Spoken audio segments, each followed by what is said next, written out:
Thank you for picking up what I was doing. Said there's a storm coming. What if Arnie shows up? I am here to take down your ghost. It'd have to be the cheesiest one-liner ever. Wonder what the runtime is on the movie. Who are you going to call? It is not a ghost, it's a tumor. Sorry, I'm very sick. Welcome to Rage You Nerds! This is a podcast by nerds for nerds, and God knows what else is happening, but that's our opening line, so we're sticking with it. I'm Mr. Cack. I'm joined by my brother Jared, our collective Hello. Heart Funk, and Tall, Dark, and Horny TJ, and we're here to rage about nerdly things. What nerdly things, you might ask? Ooh, it's a dealer's choice tonight. That's right, each nerd was assigned a task. Come up with your own topic. And then we're going to discuss as a group whatever mayhem might fall out of people's mouths tonight. And it's not just my mayhem, not just pre-programmed Chris mayhem. It's whatever you boys want. It's all the mayhem tonight. That makes me think of ham. Ham and May doesn't seem like a good pairing. I guess ham's good whenever. Yeah, I don't have a specific time where I have to have ham or don't have ham. Christmas seems like Christmas. Yeah, seems TJ, like a hammy TJ time. doesn't like ham. Really? There's a whole story All ham? there. Yeah, Across all the ham. board, all ham? Across All the ham. board. There's a story there. A funny Okay. story. One of these days Oh. we'll have to share it with you. Yes. Remind me to talk more about ham, and I will hear your ham story. If you ever want Sometimes I to am in the mess mood with, for ham. if you ever want to mess with TJ around Christmas time, just get him something ham related. That's all I'm saying. Just get a big honey baked ham. Just here you go, TJ. Well, this is We know how you love ruin it. our friendship. Hey, so I try to always think of like little small topics to talk about to get us warmed up before we go into our actual discussions and stuff. Do you mind? Would you boys entertain me for just a small, brief moment on this thing that I've been Sure. thinking about? Sure. All right, so first I need just you to help. I need clarification and validation from the two of you. I'm going to ask you a question, and I just want you to verify yes or no. So, in the Ronald McDonald, the whole McDonald's universe, Ronald McDonald is a clown, but he's a human, correct? It would seem. That would be debatable. Clowns I don't necessarily signify with humanity. Maybe soulless, but a human. And we see kids interact with him, especially in like the older commercials. So he's at least exist in a human-like world. Now, he's got a bunch of nonsense creatures, right? Like there's a bird that represents the eventual deep dive into chicken nuggets, I think. Guess so. There's Grimace, who is a taste bud or the spirit of a milkshake, depending on who you ask. There's Mayor McCheese, which is a hamburger-headed humanoid. Like there's the little McNugget kids that are going to be consumed by hungry children later. Like there are all these things, right? Isn't the Hamburglar also Okay. a hamburger? So TJ, like that's my human? question. Is he a human? And if he's a human, why is he the only human that's portrayed in a non-human way, or is he not a human? I've never I'm really gonna thought have about to- it. I'm gonna have to It Google kind of this. bothers me now that I think about it, because we see humans exist in that world. So if he's a human, why does he have to wear a human suit? What are they hiding? Rabble, How many rabble, times has rabble, this rabble. been Google? Rabble, rabble, rabble. Well, also, why does he speak that way? What is he? Rabble. Is he part Neanderthal? Well, Is he a creature from the great beyond? I mean, he's got like the human characteristics, but like they're all out of proportion to what a human would be. It feels like he might be the thing that would make a good YouTube like horror, like horror that's like making fun. Like basically how Grimace became a thing, like the Grimace milkshakes, and then social media turned that into an alternate reality or an augmented reality horror where people like, "Happy birthday, Grimace," and then like the video feed would cut and all of a sudden they're like dead and like being drugged around by proposed Grimace. Like what if like this whole time, this could be a great story, someone write it, we just come to find out that the Hamburglar is just a creature. just a creature that puts on this human head. And like he just wants to be a human, but he's not. And there's something evil under there. And for whatever reason, he wants our cheeseburgers. Rabble, rabble, rabble, rabble. So, after a little bit... Go ahead, TJ. No, I was scratching my nose and hit the microphone. You go. Oh, so apparently when the Hamburglar was first introduced back in the 70s, he was an old guy with gray hair and like a real long pointy nose. And he just wore like a white T-shirt that said "Lone Jogger" on it. And it's never been explained why, although one can, I guess, just presume he's simply running alone in the pursuit of more burgers. I don't know. That feels more nightmare fuely than what he currently is. It's so much worse than our original idea. Well, I mean, Grimace used to be a four-armed monster that wanted to consume all the milkshakes. Like, apparently, the McDonald's universe started out as maybe a horror movie. maybe it was. They wanted to do a horror movie, and they said, these French fries and hamburgers are pretty delicious, though. TJ, did you come across something in your search? I didn't Google anything. I just was sitting on the pot earlier. Spoiler alert. I was just sitting on the pot. I was like, why is the Hamburglar a fake human while Ronald McDonald's a real human? Jared's going kind of augmented reality horror too. I don't know, but I mean, didn't they like at one point try to do like the Hamburglar as like actual human with Ooh, I like your cup thing? Did they? Yeah. I was waiting on somebody to say something about it.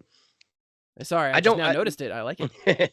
Why isn't he though? I guess that's my question. Why isn't he? But did they make him a human at one? Like, was he just a? I mean, do you think it has to do with like a fear factor kind of thing? Like, oh yeah, he's real, not scary now. Yeah, TJ. But I mean, like, but I'm saying though, like, if they done something, like they want to exaggerate certain features to make it look goofy and not scary, as opposed to just having someone look scary trying to steal people's hamburgers. Okay, that's fair. Considering it's a thing for kids, but however, we've learned throughout history that when you try to make something look goofy, it ends up making it look scary. Yeah. Well, I mean, like the Five Nights at Freddy thing that's super popular with kids and everything right now, that's a horror game. The guy that made it started out just trying to make a kids game, but his characters were like just low-key unsettling, and that was the feedback he received. So like, I Speaking guess of low-key unsettling, like is Jared's screen glitching like crazy? It does every yours? time. I was just gonna hope that we just ignored it, so that way it would be like this alternate reality horror that's happening while we're doing this. Are you just not noticing Google. it? I didn't. Well, I haven't been on the screen. I made a comment earlier about it, but I said I like Jared's there we go. augmented reality, and I thought, what's he talking about? Why's my arm? I don't know, but it looks like you have a skull face. Sometimes it is kind of terrifying. Am I the Hamburglar? Rabble. Why does he sound like the greased up deaf guy from Family Guy? And why am I all weird on the 3-shot, but like up here in Skype on the monitor version, I'm fine, man. I don't know. But that arm is just kind of freaking me out, man. What is going? It's like I'm picking my ear. It's just like you're just like, it's just whatever. Hey, wait, let's just keep this one. If we turn Jared off and turn him back on, would it help? Oh, that did sync up really well with like where your shoulder placement was. It did look like you were just like being a young buck posing. I'm just posing. They've asked me to do a magazine. Well, it didn't do it distracting. Well, this may just be an audio podcast anyway, so yeah, it's only terrifying us, and if I put it anywhere else. All right, so thank you, boys, for discussing that pure nonsense with me. TJ, you had a topic that you had in your chamber that we were about to kickstart. Let's go ahead. Let's start with you then, TJ. What did you bring to the table in Dealer's Choice Night? Um, so originally, kind of, we were talking about the whole rating system, how, TV ratings used to be. I'm sorry, I'm just gonna have to cover up my screen here, because that arm is just. I'm just gonna put my arm up so no one will know the difference if they're watching this. um, so we're talking about how TV shows used to have like multi-millions of viewers. Like I was looking at this the other day because it's kind of like a three-tier kind of complaint. So I was a big fan of The Walking Dead when it came out, right? When it originally started airing. And there was a point where it would reach, I think, around 15 million viewers a week on AMC, which is really it's almost unheard of when you get down to it. Because this is like a cable channel. You just normally didn't see those numbers. But they recently released like AMC or the Walking Dead, The Ones Who Lived, the Rick and Michonne series. Yeah. And I think the debut episode drew less than 1 million. Right?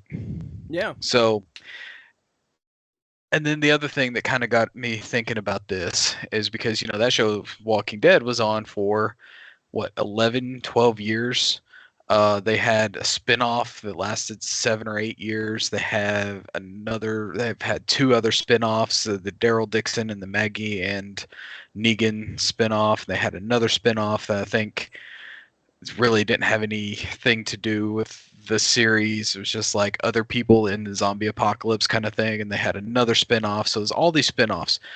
We were talking about diminishing returns. But then it got me thinking, well, diminishing returns. So here's my question to y'all. This is kind of how my train of thought goes. You're just going to have to prepare. Started with The Walking Dead and ends with, did Disney kill the superhero movie franchises as we know it? So that's my question. Did Disney inadvertently kill superhero movie franchises? Here's the reason. Uh-huh. How much did Madam Web make compared to what their budget was? How much did the Marvels make compared to what their budget was? How much, The Flash, Aquaman 2? Like, can we blame Disney on this? Like, people losing interest completely due to an oversaturation of the market of superhero movies? I think that's exactly what it is. So it's man. I feel like yes. I feel like that's probably the easiest, cleanest way to go to it is yes. But at one point, Marvel was making like really quality superhero stuff, though, right? Like Yeah. like almost not even all the Iron Mans, but like Captain America: Civil War is what was like the 10th entry at that point, something like that. Yeah, and like up there. Like find a franchise that has a 10th entry and show me how good it's still going by that point. But by their 10th entry, I know it's not all the same character going forward, but like once they got to their 10th film, like that was pretty peak cinema in the superhero realm of things. It was a good story and it included all the nonsense of superherodom. But man, there is something broken. It's awful. It's shit. I mean, is it just this oversaturation, or is it just lack of good storytelling? I mean, okay, think of it this way: how good did Guardians of the Galaxy do? There's a ragtag group of superheroes from in outer space, right? No one's really ever heard of, but yet it was such a success. But then now you're getting to the point where, all your main superheroes that you've done over the past 10 years or more, you've finished their stories out. So you're trying to bring in newer characters and newer stories and create them and try to create that same magic that there was while still addressing and acknowledging the events of the past. Is it Yeah. just, people aren't interested in these characters, i.e., Madam Web? Yes. Or is it, the fact that there's there's tons and tons and tons of superhero movies. Even if you look at the DC side of things, right? You can, how many years of the Marvel movies did we have before DC farted? Farted. I did Before that from the DC beginning, man. before DC farted out Superman, right? How many of these, like how many years of Marvel before, DC was like, hey, we're gonna start our own cinematic universe, and then they screwed the pooch on that, released 3 movies, so to speak, and then tried to keep it going, releasing other movies with characters, delaying constantly, rewrites, reshoots, everything in between. Is it overall just, too much damn superhero stuff, or is it, can we just blame Disney? Jared, what do you think, brother? So short answer, yes. All of the things that TJ said is yes. I think the main thing, and a lot of this had to do with just how good most of the Avenger stuff was. It's very hard to tell that good of a story, end it the way they did, and then keep putting out stuff in that universe to keep people interested. Because, I mean, how many films did we have with Iron Man, Captain America, Black Widow, Hawkeye? I mean, the Thor, even with Guardians getting in there. And then on top of that, they're kind of solo movies, so to speak. We're invested in these characters. And when that ends, and we're like, I do think the storyline or the stories and a lot of the other ones are crap. I mean, I'm being honest. It's regurgitated nonsense over and over again. Mm. But I don't think it's so much that they're fed up with superheroes. But my God, we had from 2008 to 19. So we had 11 years of the same, basically 6 characters that came into our lives that we were dedicated to. And when that ended, I think people were like, okay, that's done, and nothing else so far has been able to hold a candle in the wind to that, which is why I think, and DC's got their own issues, but like who didn't have to remake a Batman thing? Christopher Nolan. Yeah. Because he knocked it out of the park in 3 movies, and it's 3 of the greatest films to ever grace cinema. We didn't have to have this cut. We didn't have to have that cut and part of the reason of that is because Nolan was just like, hey, you guys are getting paid to act. I'm getting paid to direct. So I'm going to sit back here and you do your thing. Like Gary Oldman with an interview with Chris Nolan one time, he's like, he never would give us notes. And he's like, maybe one note one note that he may have gave me in the entire time we filmed that is he stopped and he pulled me aside, and I don't remember which part it was, but he just looked at Gary Oldman and said, there's more at stake. That's it. And so there's a reason nobody had to go back through. Well, they didn't change 9 directors 9 times either. But I guess what I'm saying is like, and I feel like Batman and Superman's are ones you can kind of get away with. You can keep doing them and people are going to keep watching them because, I mean, really, at the end of the day, that's all DC has. I mean, the Flash and there's Wonder Woman and all. No, nobody cares. They don't care. They just don't care. I mean, a handful of people care. The comic book collectors care. The guys are like, in issue number 174. Those nerds, not sophisticated nerds like us, they really care. And, I believe what you're looking for is, best comic book man impression. But, I feel like people are never going to get sick of those because there's so many directions you can go with it. Where Marvel screwed up is they had all these characters, and X-Men was kind of the same way. Like if they tried to remake another X-Men movie right now, not remake, but like they started or a continuation of something they already did that's in that X-Men universe that wasn't part of the, how many of those did they make? 6 or 8, great films. I don't think it would do as good either unless you brought back people like Hugh Jackman to play Wolverine or something like that. Like I think these Marvel movies that we're talking about, TJ, would have done a lot better if they would have somehow set them in the past and got some kind of a call out in there somewhere. Chris Evans just in a couple shots, or like he's part of the plot, but he's not Captain America. He's doing Captain America things, but he can't help them, you know, and not that was specific, but I mean, something like that. These new characters, it's like trying to get emotionally attached all over. And because I don't know about y'all, but I know how I felt when at the end of Endgame, I was like, I'm done.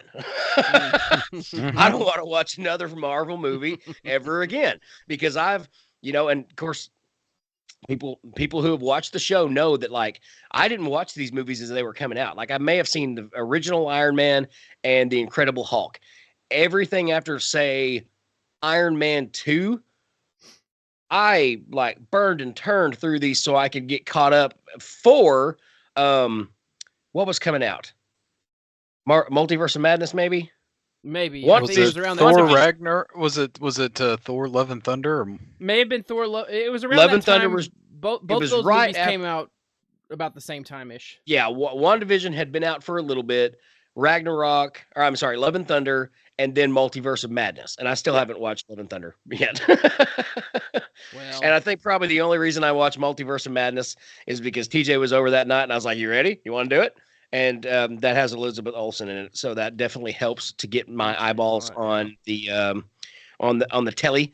But no, I think to TJ's point, a lot of it is bad stories, and a lot of that is we talk about it sometimes, you know, this kind of wokeness, quote unquote woke, whatever you want to call wokeness in writing. But like, there's plot points that don't even have to be there, that aren't trivial to the story, that Disney or whoever the writers, they're like, got to get this shot in. And it's so annoying to people that like are really interested in the film and the story. It's like, well, we just threw this in there because we got a checklist that we got to mark off and get all these things in there. Never mind if it's trivial to the plot, never mind anything. We just got to make sure we got this in there. So, you know, it's inclusionary or some BS like that. I hate crap like that, you know?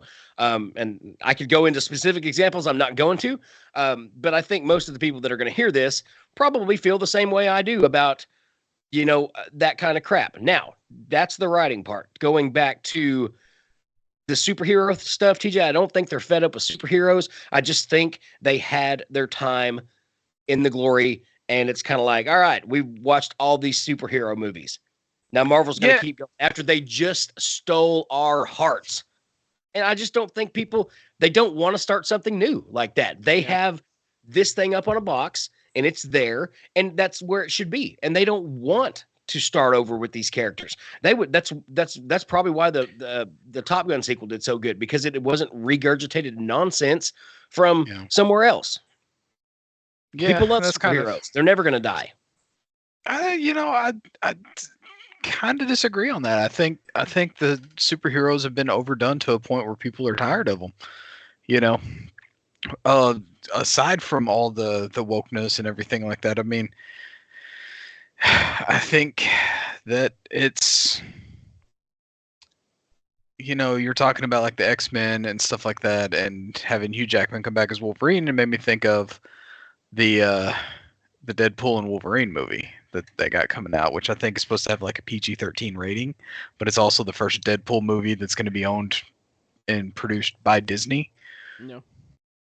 So, you know, at that point, you know, how much is this going to deter people from wanting to watch it?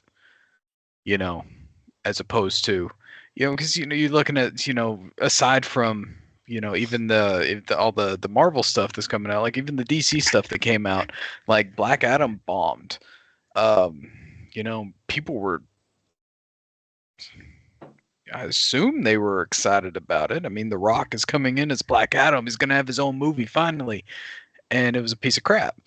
Aquaman 2 recently bombed. The Flash bombed. Yeah, these are DC movies, but at the same time, you know, you've had 15 years of multiple like Marvel and DC movies coming out a year. You know, what you talked about with like the Batman Christopher Nolan movies. You know, I think one of the things that was so great about those is they were grounded in reality. Right? It wasn't something over extraordinarily complicated, you know, which is what I think a lot of the first 10 years of Marvel was. It was still very much grounded in reality. It was real, these people were thrown into these situations. They didn't really ask for it. They were just thrown into it. But now it's kind of like, I do. Go ahead. Go on. No, you go. Well, I on. was just going to say the one thing that I disagree with you with about people are tired of superhero movies, and that to a degree, yes, I believe you're right, but also to a degree, give me another Batman movie, people are going to go watch it. Give me another. Yeah. It's not that they're sick of superheroes; they're sick of these characters that are characters. Nice. DC farted out Superman, so we can have characters. Yeah, I can fart out my mouth. Cut. and scene. That's so. So Cac. Hang on, let me finish this point real quick. What I was going to say was, I don't think it's that people are sick to death of the superhero thing.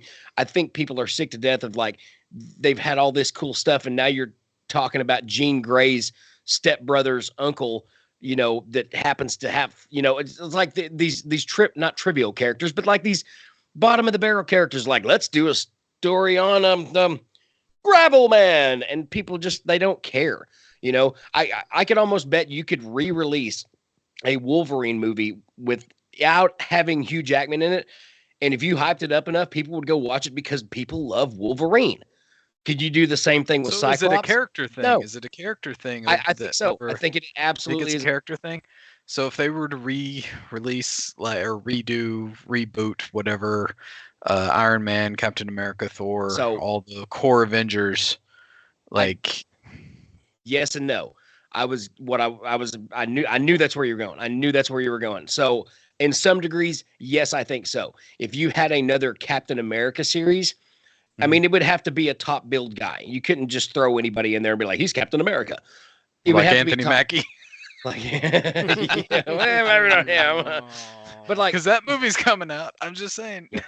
Well, I think with like a Captain America character, you could probably get away. I don't think it would do as well as a Batman or a Superman movie, or even a Wolverine movie. But where I would absolutely say people would absolutely draw the line in the sand, like if you ever released anything else Iron Man and it wasn't Robert Downey, people would hate it. They would not watch it. So I think it is very character driven, because to prove my point even further, look at all the success and all the spinoffs and series we've had with just Batman and Superman alone, and none of them sucked. Like, well, okay. I mean, that's subjective. I get it. No, sometimes you just can't get rid of a bomb.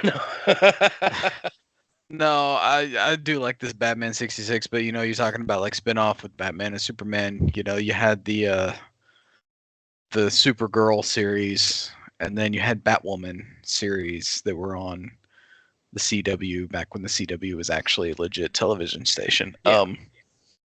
But yet, those series started off strong-ish, but ultimately just continued, everything just went downhill for them. Yeah, because it wasn't Batman and Superman. Yeah. But like there's the Superman series. There's the Superman series that's on like CW still. I think they have one more season left. I think is actually really good, and the guy who plays Superman is a really good Superman. Yeah. But yeah, it's one more point to your point, and this is kind of an outside thing. I don't honestly think we can't give all the credit to bad writing and sick of superheroes. I do think a lot of those ratings, and they've got to have metrics to track streaming, but I think a lot of those ratings on those shows are hurting on television eyes because of streaming and stuff like that. So it's not that they're not necessarily popular or as popular. It's just that more people are watching them online and not live. They're waiting again, like I am, to get to the end of the season of whatever I was watching, so I can watch them all. I don't have to watch them one at a time. I'm not going to watch, I missed another episode of Expedition X, now that I think about it, on Wednesday nights. Tune in on Travel Channel. It's such a good show. It's so produced, but it's still so good. It's like the skeptic and the science guy. But this is another idea that I'd come up with too, was talking about ratings, was the downfall of the Sci-Fi Channel. When ultimately the whole rating system really screwed them out of a lot of good quality programming. With they had at one point, it was Sci-Fi Friday nights. They had Stargate SG-1, Stargate Atlantis, and Battlestar Galactica. Tell me a 3-hour block that's better than that. Television. You can't. No, you're right. But then ratings. Shows get canceled after one season, leads on a cliffhanger. People don't get invested in it. Yeah. So, Kak, what are your thoughts? Oh.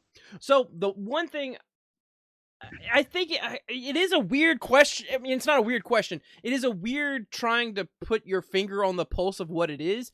Because at one point I was thinking, okay, Jared brings up the Nolan Batman. Okay, what did Nolan's Batman have?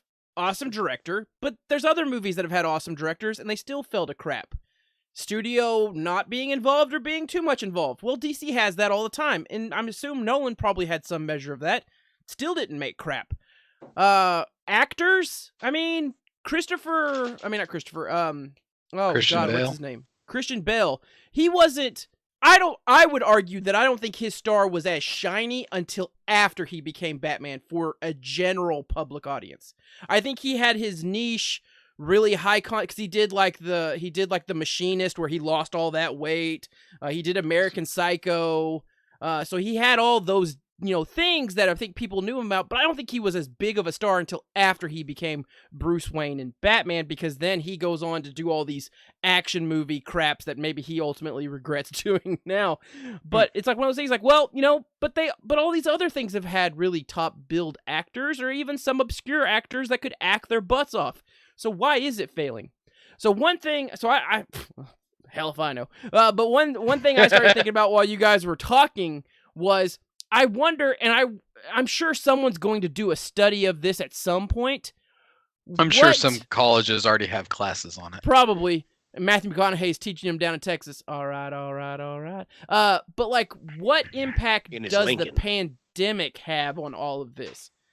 Because I know going into the pandemic, there was already people talking about superhero fatigue, but Marvel was still just printing off money. And then after the pandemic, things being delayed, content kind of being forced out just to give people something, and then this backlog that just created this, and then this push to, all right, get back in the theater, give us all your money, and people had invested so much in their home theater experience, like, no, I don't want to. I've learned that I don't like to go to the theater. I like to sit in my comfortable home and watch my TV and not worry about someone else coughing or breathing around me or eating popcorn near me. I just want to be by myself with my comfort zone. And so I do wonder what that's played into this, because it seemed like ever since we've come out of the pandemic, superhero movies have just been shit. And I don't know if it's because they are legitimately crap, or if we just have changed what our standards or threshold that we as a viewing audience and consumer want to hold, now that we had to be locked away for a year and a half and reassess things and say, you know what, that's not a priority. Your movie, if it doesn't immediately capture my attention, I'm not going to it. Forget you. Where before the pandemic, I think some people would have ventured out there just to see, like, hey, is this worth it? Has the pandemic, like the trend of like not going to the movies, still continued since they started reopening and pushing? Because how many, billion-dollar movies have there been since? Not many. Yeah, no, but still there weren't many before that either. Well, I see. I don't know. In my mind, I just assume that box office trends have probably not risen back to the mark they were hitting before, because it just seems like everything is a flop nowadays. Or people are happy, like, ooh, we made back our money. It's like, that's a success now. Yeah. We got it back. Yes, we broke even. Yay! And like, we love Ghostbusters. Like, we all love Ghostbusters Afterlife. I don't think that... I think pre-pandemic, the box office it pulled in may not have guaranteed us a second film. Yeah. Post-pandemic, that box office, that's a damn good box office. Let's make another. You know, and Yeah. that Which was I'm the happy thing about. with the whole like pandemic is studios were delaying movies because they wanted to, release the movies in theaters. They didn't do that for Black Widow, and Black Widow suffered horrendously because of Yeah. it. That's a good point. Still a great movie, though, I thought. Yeah, I thought it was a really good movie. I liked it. But at the same time, they didn't release it in theater. I think if they released it in theater, she was a core Avenger. I think that movie would have made as much as the other ones had. I think, to your point, TJ, it would have actually gotten that we would have had a follow up. I think we really would have. Yeah. It might have been with Yelena at the end and her new boss, the girl from Seinfeld. Elaine. Where did my head go there? Thinking of her real name, and I was like, that's not her stage name. That's not her Seinfeld name. No, what's her Seinfeld name? What's the deal with her name? Why is she controlling spies? But you could have easily created a franchise around kind of like what they did with Robert Downey Jr. Yeah. In Yelena, as opposed to they could have done something along those lines instead of just dropping her in like a TV show. Yeah. For a few episodes. Yeah. Which was still good, but yeah. Yeah. I mean, I think that was kind of the big thing with like the Avengers. The Avengers really started out from the ground up, right? Yeah. It was Robert Downey Jr.'s Iron Man, and that really started the whole, we're going to get this team together. Someone from the universe is going to appear in a post-credit scene, and this is how we're going to build to it and everything. And yeah, they built that from the ground up and really like built the story out over and over time to make it to what it was. But now they don't have that story. They're using B-list and C-list characters for their movies that people just don't give a shit about. I agree. DC, they tried that with Flash, Aquaman, and Wonder Woman. These are B-list characters that people really don't give a crap about. It's no wonder that they just, bit the big one when it comes to the box office. Because, Cac, closing thoughts? Man, get your movie shit together. All right. All right. No, hey, boys, good first half. We want to take a BRB and then we'll follow up with what Jared has in his brain. Yeah, I'm gonna throw such a monkey wrench in that what we just did, and then we're gonna go completely a different direction with what I'm about to throw at you. I liked what we did, boys. The Jared You're TJ welcome. banter. I like it. You're welcome. Me sitting in the background, not doing anything, loved it. He was jacking lacking around. I got to put chapstick on. That's code. I got to drink my sodas. I looked up with point of reference for all the people that may be upset. Apparently Deadpool may be rated R or has been confirmed to be rated R, which I use that in quotation marks until they actually list that on the trailer or any material. But apparently Kevin Feige has said, "Oh yeah, we won't mess with it." And Kevin Feige. How does he pronounce his name? Who gives a crap? Just go Feige. Just go Feige. And then the director for the film said, "F yeah, it's gonna be rated R." So I think the Deadpool team is hoping for it.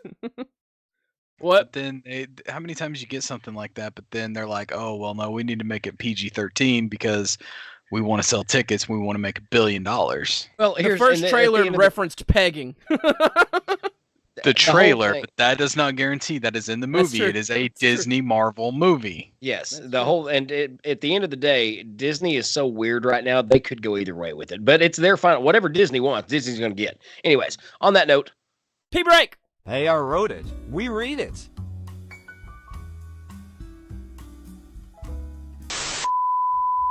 Yo, Nerdy Nation, get ready for a wild ride because our favorite deodorizer is here to funk your farts. That's right. It's Snoop Dogg's Doo-Doo Deodorizer. The spray that transforms your toots into a magical marijuana. So, you're at a party, right? You feel the pressure building. Just a quick spritz of Snoop Dogg's Doo-Doo Deodorizer, and suddenly your butt blasts smell like a VIP pass to the green room. You'll have everyone scratching their heads, wondering if you're secretly puffing on the good stuff. And the best part, our formula is so hush-hush, even the Illuminati can't track the scent code. And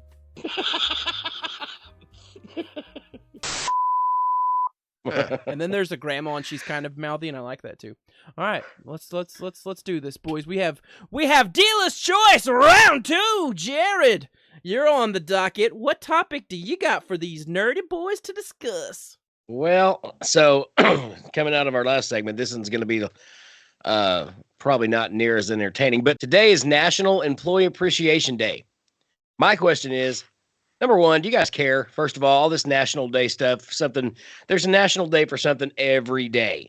But my thing is, so this is supposed to be a special day dedicated to recognizing and expressing gratitude towards employees for their hard work, dedication, and contributions to their organizations. And my question is, what do employers really owe their employees? This is a tit for tat debate that I've had with several people all the time. There's a lot of people that are like, the employer should show the employee that he's needed and all this, and because it'll make a better employee. And I agree with that. But at the same time, I also see the fact it's like, hey, I signed a contract. I'm going to provide this labor for set amount of wages, and I shouldn't expect anything from my employee. I should just be happy that I've got a gosh darn job. So that was that. And again, this was, like I said, bottom of the barrel stuff. I did think it would be kind of a spirited debate. It's not necessarily nerdy, but it is topical, being that today is actually National Employee Appreciation Day. So what do you nerds think as far as employment goes? The employee versus employer relationship.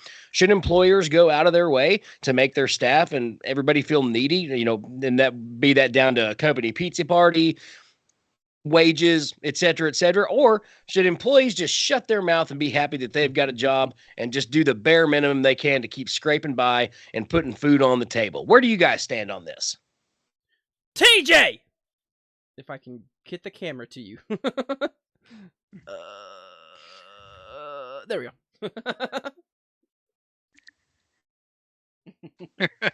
Sorry. Okay, so let's be honest. Let's be 100% honest here. There's no such thing as job security. Everybody is replaceable. Okay? So no, the employers don't owe their employees a damn thing other than paycheck, and if the contract says benefits, then the benefits. And maybe a yearly raise, an occasional bonus would be nice.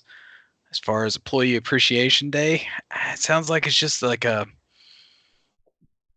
made-up day for people to whine about how my employer doesn't appreciate me enough. I like that. I mean, come on. Like I said, everybody is replaceable. There's no such thing as job security. I guarantee, like, if I were to lose my job tomorrow or Monday, they'd have it filled pretty quick. Right? Same as you, Jared, right? You work retail. 100% goes for retail too. Like, I mean, don't get me wrong. It's nice when the employer provides, like, certain things like, hey guys, y'all did a really hard work this week. We're going to go ahead and give y'all a bonus or something. Or, hey, you did, really hard work this week. Yeah, I mean, that's nice and all, but are they required to? No. Should they be doing it because of some made-up holiday that someone around somewhere says, you know what, today should be this day? And someone else goes, you know what, that's a good idea. Let's print it and put it on the internet.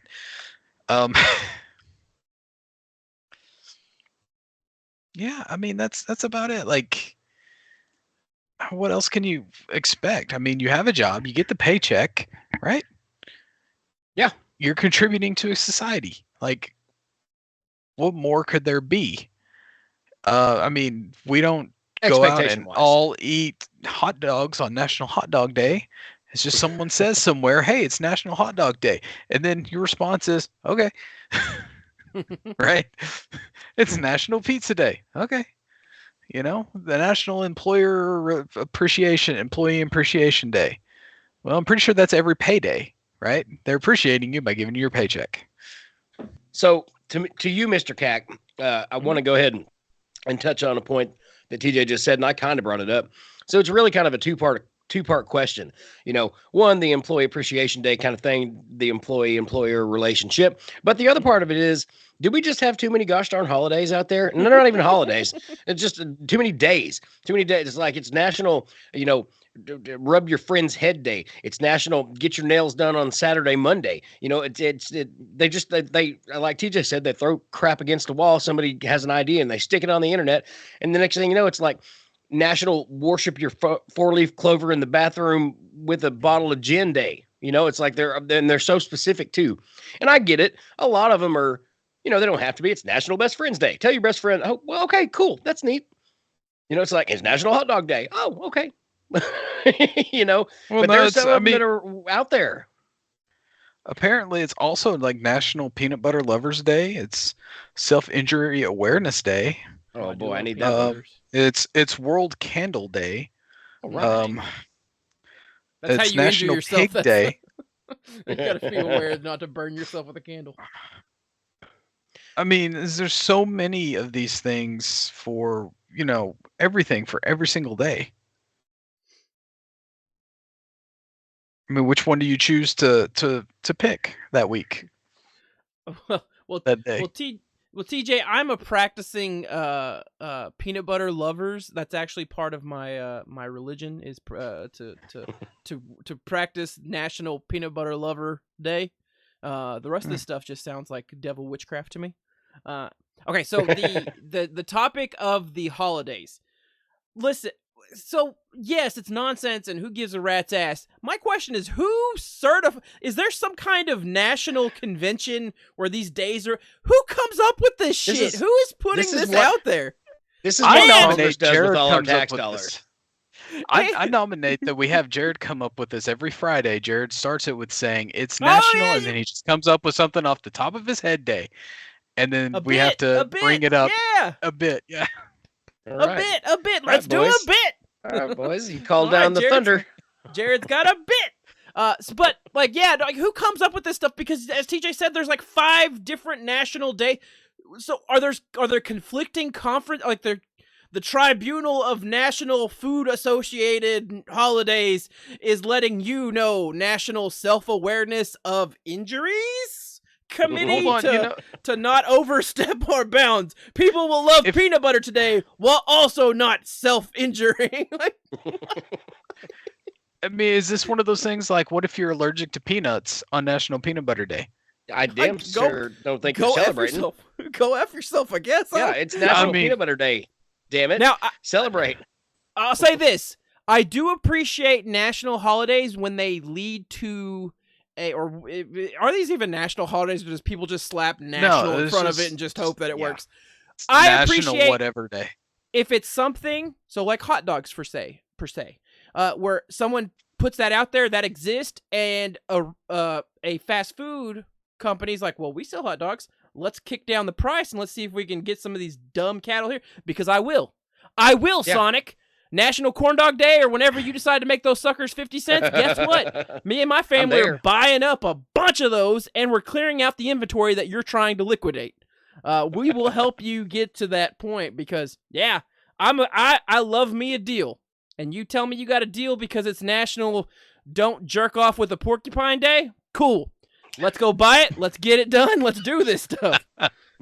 My favorite. Sorry, day. I didn't want to. I'm sorry for stealing Jared's bit. I'm sorry. But okay, Well, that one's out. Yeah, sorry. It's today, so I guess it has to be out. So the national holidays. Sorry, Get out of here, guy. Not today. CAC ruined it again. It's just Frank Welker. I'm sorry. I'll get you next time. Now, the employer side, if we're getting serious again for a bit. Okay, so I think there's layers to it all. I don't think any employee should go in with a mindset of this mother trucker better give me all this additional crap that no one has ever told me I'm going to get at any point, because that's entitlement. Like, you can't go in feeling entitled that you're going to get all this stuff. Now, I think there are certain instances, like, listen, what the expectation should be for an employer showing their employees appreciation at a level that's small and local to a large Fortune 500 business, like, I feel like it should look different, and it should be understood why it's different, right? You know, local business trying to survive all these things happening with inflation and coming out of a pandemic. Like, if they decide, here's a pizza, listen, smile, be very happy that they have the money to get you a pizza. Now, Walmart, JB Hunt, Tyson, all these places in our backyard. If they're like, hey, we've had record-breaking profits, you each get a slice of pizza today. That is demeaning, and you're assholes. Like, I'm sorry, but I think there's, so I you know, because you guys mentioned raises, I think that there are ways to show appreciation if you're an employer that shows that you value your employee. That doesn't have to necessarily be monetary, but might impact, you know, monetary. Right. Like the university, my specific program that I work for, they've started letting us have a remote day. It's not an obligation anymore. It's just one of those things like, hey, you know, we know that you all kind of got used to this, and, you know, money's, you know, paying for gas for most of us who have to commute into Fayetteville, like, it is a bit high. So, hey, if you'd like to take a remote day once a week, you can. Okay, yes. yeah. And you know what? That makes me happier. And I actually, I like working, like, because I get to pick a day that I get to work. Yes, it's not like take a day off, but I get to work from the comfort of my recliner.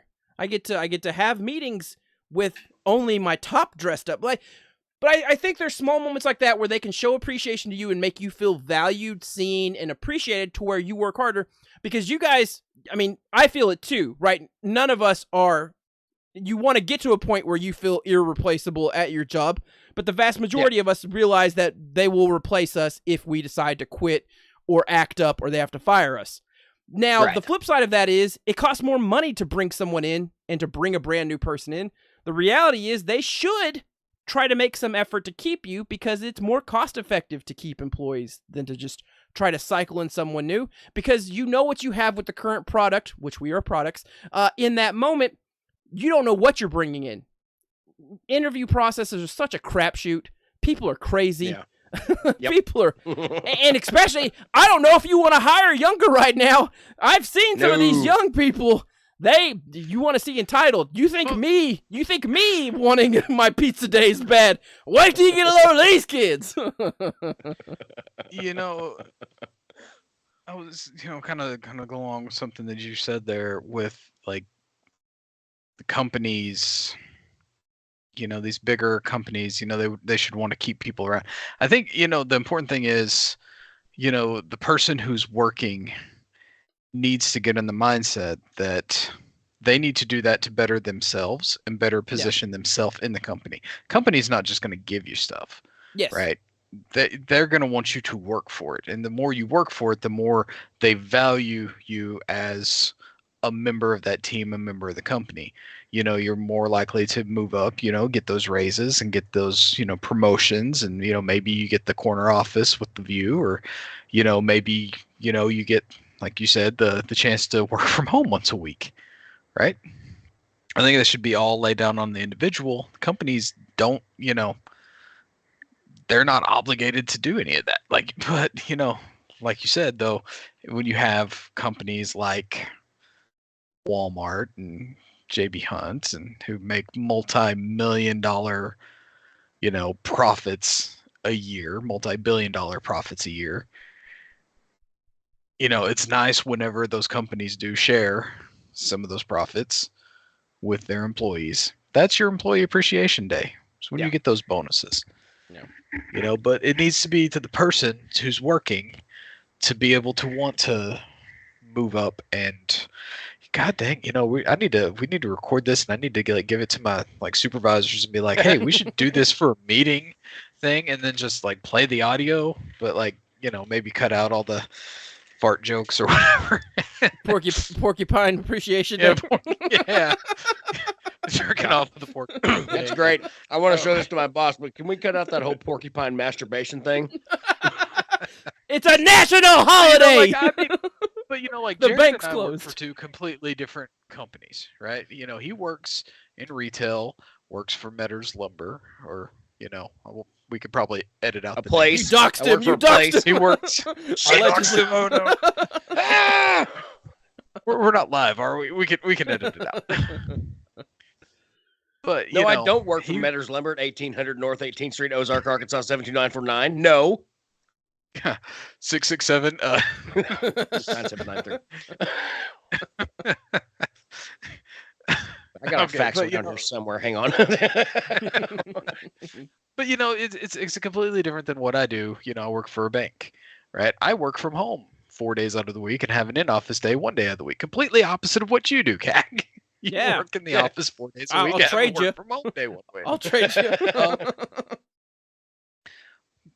I mean, it's just, but we're all motivated to do what we can for our employer in order to move up, in order to get those pay raises.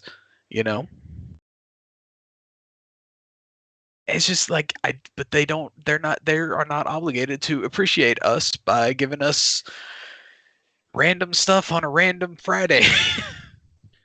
So if you as an employee want to have the power to make these claims of what you are owed at any given time, because again, I still believe that if you're going in with the mindset that you're entitled to a bunch of stuff just because you're doing what you signed up to do, that's a bad mindset to have. But if you want to have leverage and power to dictate your what you're getting and how you're getting it, go unionize, because that's the body that does it. And if you're not part of a union, guess what? You're not entitled to anything. You're entitled to what you signed on a piece of paper, as TJ and Jared have said. But go unionize, and maybe you can get more out of it. Yeah. But even then, you have. I'm not listen, I worked at Walmart. I know the deal. We're not recommending this. They'll lay off the whole town if they need to. Yeah. Well, that's the thing. They talk about in Walmart is very anti-union. Very anti-union. And if you even bring up the word union in any kind of setting whatsoever at Walmart, I'm pretty sure they're obligated to do mandated therapy meetings talking about anti-unions, right? I'm pretty sure that's if someone says the word union, all of a sudden it's okay, store meeting, alarms go off. Yeah. Corporate comes down and they're okay, someone said the word union here, and it's I was literally talking about the Union Underground, or something. It's I wasn't even talking about that, but they're very to the point. It's listen, yes, we don't pay you a heck of a lot, but if you unionized, forcing us to give you a raise, all that money from the raise would go to the union. So you'd be worse off. So that's one of the things. Yeah, go on. I was going to say that's one of the things I actually do kind of like about Walmart. They're just straight up with you. It's hey, you're probably not going to make $1 million working here, but it's basically like that. If you advocated for all these raises and join this union, you'd just be paying union dues. You don't want to do that. And I bash on Walmart as much as I praise Walmart because, and I still believe this. Walmart's one of those places that dang near any profession in the world, if you want to do it, Walmart has got a job opportunity for you somewhere. And I'm not beating the war drum for Walmart by any means. But I mean, Walmart has pilots. They've got drivers. They've got engineers. It's one of the few. Walmart doesn't have a corporate headquarters. They have a campus. Yeah. And no, they don't have a campus, Jared. They have a town. Oh, well, yeah, it's pretty much. I mean, they're going to change the name of Bentonville here shortly to just Walmart. Back in Walmart, Arkansas. It's going to be Waltonville. Waltonville. So they don't have a town, guys. They have a metroplex of collected and incorporated towns called Northwest Arkansas. Yeah. But It's not a town per se, so much as it is 4 counties. Yeah. And it extends up to Columbia, Missouri, because they have their hooks in up there too. Missouri. Oh, I imagine it. I imagine anyone that's close to the area that has a corporate interest somewhere has probably got an office in Bentonville, or at least Rogers at the very least. Oh yeah. There's There's a who lot I of blame for this, companies Jared? up there in. Who's that, Cac? TV.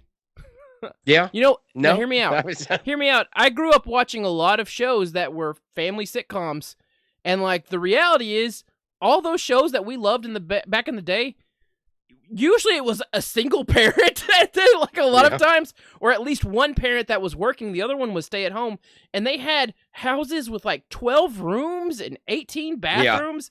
And now that I'm an adult, that's not how the world is currently working. I wish I could go work at the factory because I assume it doesn't pay a lot, but they were able to bring home money to raise. You guys got Home Alone money. I want you to 3 think of to this. 12 kids. You seen the show Married with Children, right? Yes. He was a shoe salesman. Yes. He was a shoe salesman in like a mall. Yes. Shoe salesman. He was the only one that worked, had a wife, 2 kids, and a 2-story house, I think, with a basement too. Yeah. And it's not like they portrayed themselves as living lavishly. I think that was just kind of how the world was, maybe exaggerated to a bit of a degree, that way they could fit in all the characters. But like, it's hard not to argue that the world has become, paychecks just don't go the same way they used to. Yeah, that's They just true. don't. And I think that then starts to build it. Listen, working on a college campus, you hear, I've got to study and hear all these different thoughts about how, let's say our generation, the generation that was referred to sometimes as, I guess it's more Gen Z, kind of Gen Z, but the lost generation. This generation that grew up in crisis after crisis after crisis and was promised all these things and then told, well, you expect trophies, you sucker, you little baby back biatch. And it's like, well, what are we, like, that's why they come off so angry and confused, these young people. It's because they've just been spun around the entire time and told they're not good enough, but they need to be better, but they're gonna be better, but they're not yet better, but they're not as good as they once were. It's just like, what? These kids are monsters, but we made them. I didn't make them. I didn't make these kids. I'm making the generation after that. We're just like the weirdos. But this generation, it's just this thing. They became babies when like the 2008 housing crisis happened, and it's like ever since then they go through a cycle of every 4 years. Here's the new thing that we didn't expect to happen once in a lifetime. You get it for your 3rd time in a lifetime. Congratulations, you little turds. Now go work a job after getting your master's doctorate degree and hope that you can work at McDonald's for a $500 signing bonus. Not to knock on a $500. Not to knock on a $500. And you're going to be told at different points that they are going to replace you with an automated service, but they may not do that. But they're not going to pay you any more, maybe not less, because I don't think they can, but not anymore. They'll give you just under the max or the minimum hours required to be full time, so they don't have to pay you benefits. But I think society has done messed up. I'm trying not to drop that hard F word, but man, I just want to. Has really skewed up our reality. Because we grew up watching shows that showed us existences on that had to be just livable wages, and livable wages isn't a term that people use anymore because legally they would be lying to you to call them that. Well, a livable wage isn't something that's really obtainable. I don't Not think. Anymore, but it feels like it used to be. I mean, you live in paycheck, to paycheck. I would think livable wages where you have some disposable income, you wouldn't have to save up for 6 weeks to buy a pair of shoes. You'd be able to be like, oh, you need shoes? We can go out and get you some shoes. No. Now it's just gas. As opposed to what it is now, where it's just like, gas. Yeah. it's Yeah, I mean, I guess Fast food. There's no $5 footlongs anymore, TJ. That's when you know inflation has finally set in. Is that $5 footlongs are gone. Also, Jared was a monster. Not our Jared, but that Jared wearing the glasses, Jared Fogle. Hey, he was a monster. Speaking of Subway, too, just to go on that. Fresh. Yeah, some of you may not remember the $5 footlong Subway commercials. So I had actually Subway for lunch today, and I bought for me and a friend 2 sandwiches, $24 Yeah. for 2 sandwiches. Nope, okay. it's- You remember like you ever? I don't know, Cac. How do you like Hardee's breakfast? I used I to think love Hardee's Hardee's breakfast. breakfast. Hardee's breakfast. Yeah, I used you know, to- like their I used to love biscuits. So I will Okay. say I used to love it, TJ, but I do, and I still continue to eat it after this point. Man, Cameron, just switch over. I used to eat it after this There. point, but I do fondly remember a core memory of being at the Hardee's in Ozark that is now a car A bank. dealership. Bank. It's a There we bank. go. Eating one of those because they were big, man. They were like big biscuits. I was eating a big sausage Yes. biscuit, and I was at that age where you're losing teeth, and I got done with that biscuit, and I was missing a tooth. So Hardee's helped me lose a tooth. Had to really But you talk to my remember- parents about getting the tooth fairy in on mean, that you deal remember you because could go no one in- fished it. You remember, like, you can go in and like, oh, it's like I want 2 bacon, egg, and cheese biscuits and be like 2 for $2 or 2 for $3 or something like that, right? Now it's like I want 2 bacon, egg, and cheese biscuits, like $11. It's like, Yeah. are you freaking kidding me? I It's like, it used to be like 2 for $3. You know, used to be able to buy a can of snuff for like $2. Just walk in with 2 $1 bills and buy your can of snuff. Now it's like $8. Same Not that can. we advocate any sort of tobacco use at all. on Yeah, Radio don't News. do that, No, or maybe do that. but I don't know. Be responsible adults. So Yeah. I used to go to there's a gas station that was right across the way and had cheaper biscuits. Old Hillbilly had some cheaper biscuits there, and I would stop at that. Yep. Going to high school, I would get because I was a high school kid that played participated in athletics, so I had metabolism going at that point in time. I'd buy like 2 to 3 biscuits and a hash brown. I wouldn't even dream of trying to buy that now, and how because it's like that Joe Exotic meme of I'll never financially recover. Never from financially this. recover from this. The Jared, thought of correct me if buying I'm wrong, 3 'cause I haven't biscuits at been once. I haven't been to that store in a while. Are they like? Is it Monday they're closing down? They're getting bought out by believe Casey's, so. aren't they? Casey's, yeah. Yeah. Casey's I taking think over. I don't know what they're going to do with the place though, because like it seems too small to put a Casey's in there, and I don't think they I have think they're enough going to tear kitchen. it down. I think they're going to tear it down. It's the I only think thing they're they gonna can tear do. it Keep the pumps, Um, maybe not keep the pumps, but keep the tanks. They Yeah, moved like, they'll they probably moved have the to- pumps but didn't move the tanks. down. The tanks. You moved the imagine- pumps but you didn't move the tanks. I imagine. Poltergeist reference, I you're imagine welcome. like yeah. from my understanding is they're supposedly were buying out the Pizza Hut too, and they were just So- going to tear down. I The heard whole I heard the thing or Pizza Hut was something. going to like a Right. chain mall area and was going to just be to go and takeout. Right Well, no one now, eats there anymore. I mean, that's all Right. it is. right now, the only thing that is true about that is Casey's is buying Jam Mart. Gotcha. Which I Okay. mean, there's 2 Pizza Huts in Fayetteville. One of them, ever since the pandemic, has it ended? Ever since we stopped caring about there being a pandemic, hasn't done dine in, and eventually they got to the point where because they had the stuff, they still had all the tables and the buffet little table set up and everything. Here within the last year and a half, they cleared out the entire interior, and now it is basically just one big storage hut. And they have enough room for you to walk in, go to the cash register, get your stuff, and get the hell out of there. They've which I gone don't- back to buffet here in town. Have they? I Yeah. mean, we got a pizza place in Elkins now that has a buffet, and I love it. So hopefully they survive. Go Simple Simons. Not an ad, but pay us. They gave me free This segment of cinnamon Rage Your sticks 'cause Bird I is brought to you by Simple Simon's Pizza. They gave Except me. not They really. gave.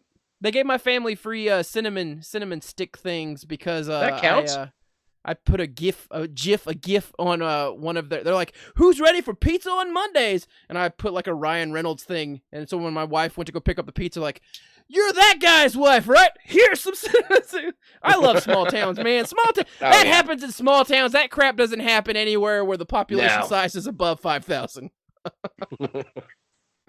And that's appreciation for customers. And maybe we talk about that next week to tie it back to Jared's topic. Well, I mean, kind of, I was thinking of tying it back to Jared's topic with, Employee Appreciation Day, but, what happens to those employees when a place gets bought out and closed down? Where's that appreciation then? Don't let the door hit you where the good Lord split you. Yeah. I mean, do you think the people working there are going to get severance packages? You think they're going to get relocated to another gas station owned? So that's I feel like that's different in a way, because if the company for whatever reason couldn't survive, like those employees may be out on the street anyway. Now, depending on what happens, in this case, Casey's may come in and be like, "All right, listen here, we'd like you all to stay, but we need you all to sign this stuff because there's going to be some rule changes." And those willing to opt in and for whatever, I think that at that point you have a new contract. Now, if that company comes in and says, "Hey, we're taking over and none of you have jobs with us anymore because your jobs were with the old people. We're going to do a bunch of rehiring." And as much as I hate to say it, well, that's tough shit. Hit the bricks, it's a different company with different goals and a different mind. Well, probably the same goals, but, a different, I don't want to say culture, but like a different company culture. Companies have cultures. Yeah. Okay. That's fair. Like I don't know if gas stations do. Well, my company has a culture. I think, the place you work has a culture. It's Yeah. Okay. So that's a culture. Well, if you've ever met my bosses and they have an attitude. I don't want to call it a culture.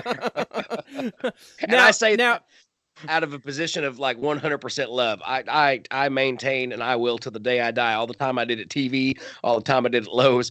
I have the best job in the world. So, and I have the best. Yeah, but Jared, you joke about gas companies not having a culture or whatever.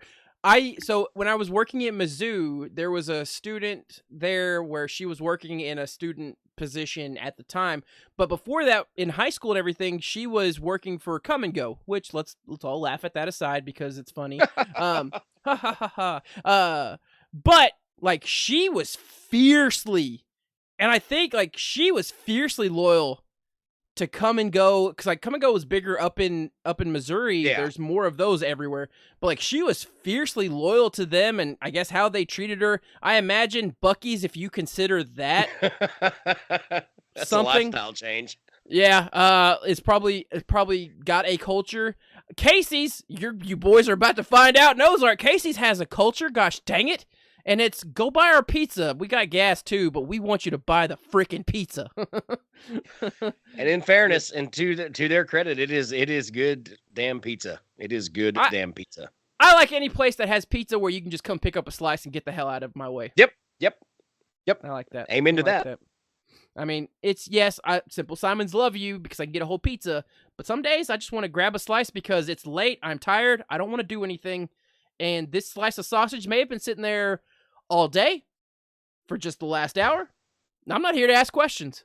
I'm just here to pay for it and eat it, and then probably have some liquid hot poop afterwards. But hey, we all knew what we were getting into here. We knew the dance. There's a gas station. I don't know if I hadn't been there in such a long time now, but we always stopped at this one gas station on our way home from Little Rock, and I would always get a gas station hot dog. There's just something about a gas station hot dog. That thing's probably been sitting there since 6 o'clock. It's midnight now. We still got 2 hours left to go, but I'm eating that hot dog. I got the nachos. And the nachos. Yeah, TJ got nachos. We got Pepto-Bismol there one night. That was fun. No, it was that place. It was. Yeah. Join us on Rage You Nerds next week, where I share an intricate story about Pepto-Bismol and why you should not drink it after you've been drinking alcohol. Pepto-Bismol I can't even say. Don't give it away. Don't give it away. Give it away now. That's a teaser for next week. By the way, Mr. Cag, you know what happens if you should just happen to like puke out the window at 75 miles an hour? Well, I know what Pepto-Bismol does to you poops. If you didn't- take too much of it, it turns it nice and black, and then you, if you've never known that in your life, have a really serious question and answer session with God when you notice this jet black turd in your toilet as a 20-something-year-old man. It's like, Lord, is this how it's going? Is this? Because then you Google search black stool, and let me tell you right now. That's the Let me tell you right thing. now. Let me tell you right now, you're getting a lot of choices, but if you get to the medical side of it, the first thing is, there's blood! And so now you're like, oh my God, is my intestinal lining ripped? I'm gonna die! Colon cancer! Like, it's all these things. And I'm like in my 20s, so probably none of those things. Oh, I hope none of those things now that I'm in my 30s. I hope we figure that out. I was just thinking about that now with Mr. Cack. It's only going to be probably a few more years before me and you're going to have to go see that guy in the lab go and get a finger up our ass. Yep. Have you guys seen the TED series on Peacock? Yes, I have. I've seen it advertised. I haven't watched any of it. Oh, I think it's better than the movies. I still haven't seen the movies. I saw. I just immediately thought of the whole like diner scene where the guy's like got a mustache on. You know, he's like trying to come up with the backstory. That's my kid. Like, it's all he always has like something about the wife dying. But Jared, you need to watch it. I think it's better than the movies. I mean, you could question if you like the first Ted movie that maybe it's not as good as the first Ted movie. But because Jared got me plugged into this group on Facebook, this Zillennial group that's like Gen X and millennials. Yeah. And like they loved it. And I saw one of them share like, if you haven't seen this, this is for us. And it's like talking about the TED series. I'm like, you know what? It is. It really is good. And it's got a lot of 90s and late 80s references. It's pretty good. Is it weird that like I'm really kind of drawing like back to, or is it just me getting old? But like drawing back to like the 90s and early 2000s. Like I was listening to a song one day on my way to work, and I'm like just remembering high school. It just brought back all those memories, and like the whole day at like work, I was just like, I'm gonna listen to Creed. Can you take me high? Because it's just like, you know, because like every song, like I went to the doctor's office, and doctor's office had a song playing that just reminded me of high school, and you know, oh, man. Like, when you realize that when you were a kid, doctors and dentist office played the songs that were like, oh, these are oldie songs, and now that you're going to the doctors and dentists, you're like, oh man, they're playing real good music now. Guess what? You're the oldie. You're the oldie now. Because they are the old. I was getting spoiler alert, these pearly whites are Invisalign made. I did Invisalign over the pandemic, which was like the best time to decide to mess with your dental routine, because no one ever had to see me wearing the clear retainers in person. But I was sitting there in like the procedure, like, you know, you just have to sit in a chair for a while. And like they're playing, like it easily could have been the Now 4 CD from the late 90s. I'm like, man, this is really good. I'm like, oh shit, I'm old. I'm old. The music I love is classic now. No. All right, well, this was a good episode.